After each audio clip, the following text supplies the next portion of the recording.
Good morning, everyone. I've got something interesting to show you. I have this. It's a blob of chaga that I harvested off of a birch tree up in northern Canada. Every year we go on vacation. A friend lets me use his cottage, and up there is just a bountiful amount of birch trees. And I go for a walk through the bush down some of the trails and things like that. And I've always got my eyes peeled for this kind of thing and other kind of mushrooms and different things that I like to pick and harvest. But anyways, I found this wonderful piece. This is probably the biggest one I've ever come across. I've got a smaller one that I picked right here, but it's not at the same quality as this one right here. Like if do kind of the weight ratio, this thing is just absolutely premium. But I use this for the medicinal properties that come with chaga. Uh, it is extremely high in antioxidants. It's like you got blueberries at this level. Well, chaga is like in the stratosphere as far as antioxidants and just the properties on here. It's great for lowering blood sugar levels and monitoring those or moderating those, and for heart and liver function and everything like that. It's just one of these things. It's probably one of the most understudied natural occurring compounds that we have on our planet. I think is probably this and a handful of other medicinal plants and also mushrooms and things like that. But anyways, I harvested this thing, but here's what I want to turn it into. First of all, I want this to process into basically coffee ground sized bags of chaga so that I can make a tea out of it, because I do that every day. I basically have my thermos and I put a scoop, probably about a tablespoon, and I put hot water into it, and this will last me about 4 days. I just keep adding water to it every four, and by about the fourth day I put new grounds into it. But I want to process this thing into grounds, but I also want to make a reindeer out of it because it's quite hard. It's almost like a burl, but not. But anyways, I bought these little profiles off of a guy online, and I just thought it was a cute project because I made these things and gave them away as gifts to friends and family and so on like that. But now I want to turn this chaga into one of these, and I also want to process what's left of this. So I'm going to give this thing a shot, and hopefully I can break this thing apart without doing any kind of damage to it or me.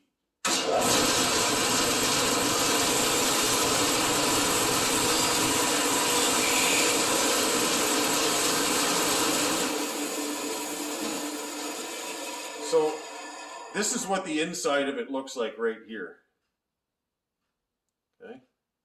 And you can see it's almost like it's got a network. It's probably, most people would probably consider that kind of like a mycelium that you would get with mushrooms. But for my purpose here, hopefully I can get this thing cut. So I got to get at least that out of it. So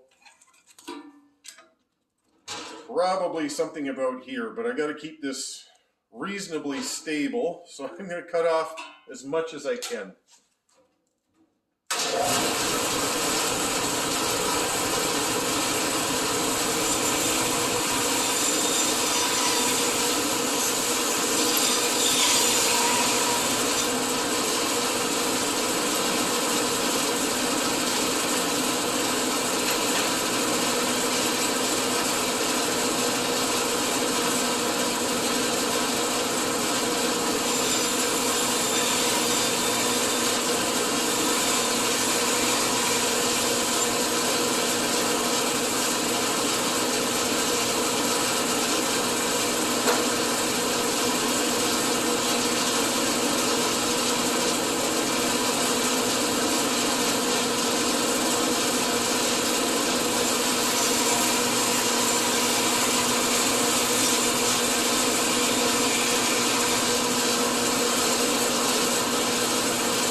So far,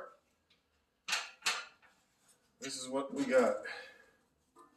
Now, I'm pretty sure I can get this out of it, right here, like that. And this is only, oh, I'd say about 1 3/4 inches wide, right here at the waist, at the body. So I think I can probably slab off another 1/2 inch off of here and hopefully get this thing squared up.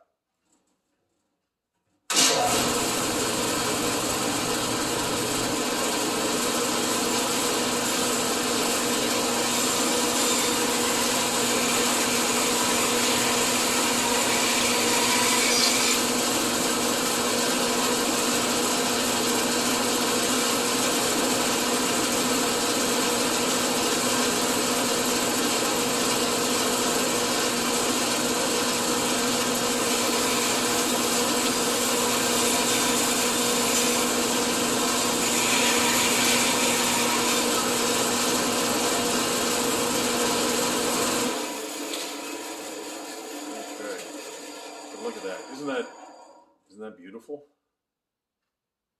Right there. It's incredible. All right. Okay. So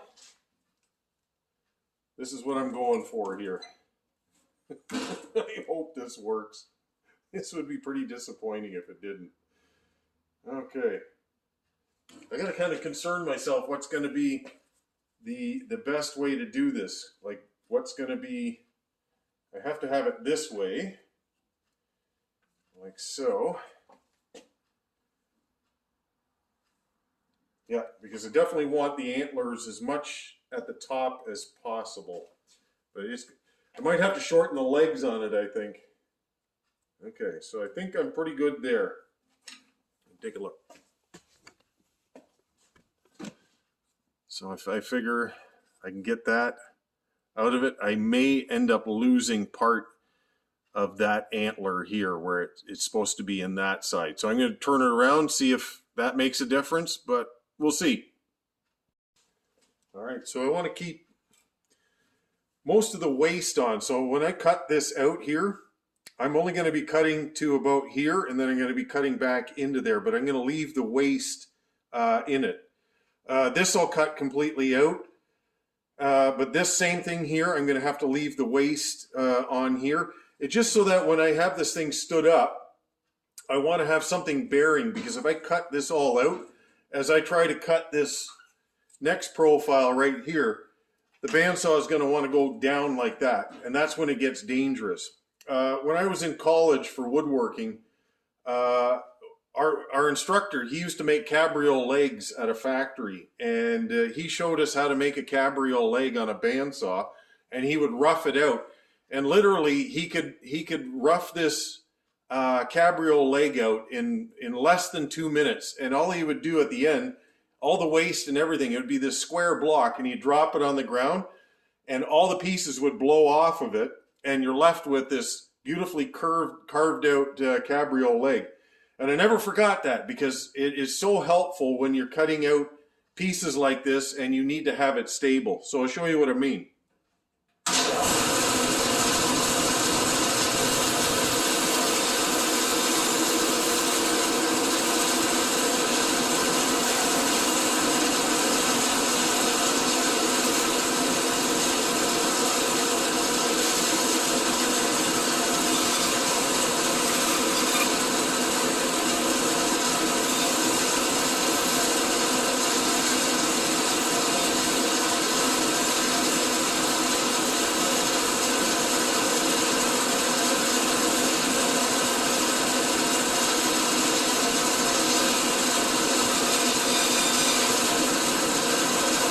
So that's still in place there.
Okay, so this is still attached and that's still attached. Now I can put this up to it. And hopefully everything lines up. Okay, so I had a couple of little nails. Let me go see if I can find them. And, oh, I better, you know what? I got to take these nails out of here because that is going to be a problem. Okay. Get this all cleared out.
All right.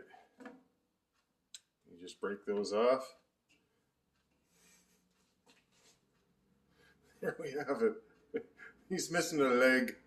Okay, that didn't work out as well as I thought, but there.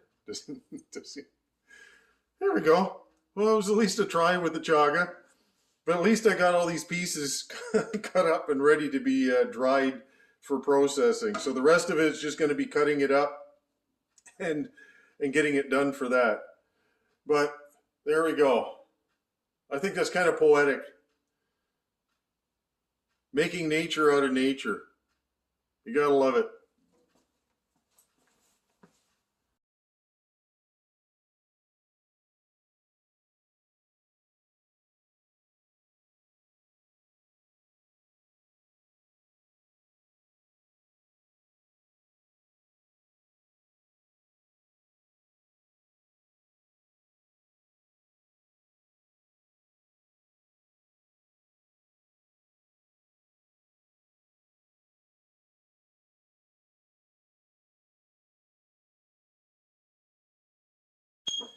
Well, at the end of the day, I got a three-legged reindeer.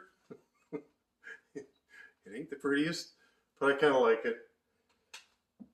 And I got everything ready for drying. So this, the larger chunks like this, probably about 4 months to dry. I want to get this to about a 12 to 14% moisture content. So I will check it. I usually know by the feel of it. Like right now, like, it feels cold, right? And you have that with wood as well. Like when you cut wood, you can feel it is still cold. But after about 4, maybe 5 months, I'll leave it upstairs and just flip it every once in a while. I've got this. This is all the stuff I collected off of the bandsaw. So yeah. So this you could use right away actually, and it's probably right now it's at its best because it's completely fresh. But once it's dried, ground, and you put it into a container and leave it in a dark, cold space, 5 years, and it won't lose much of its potency.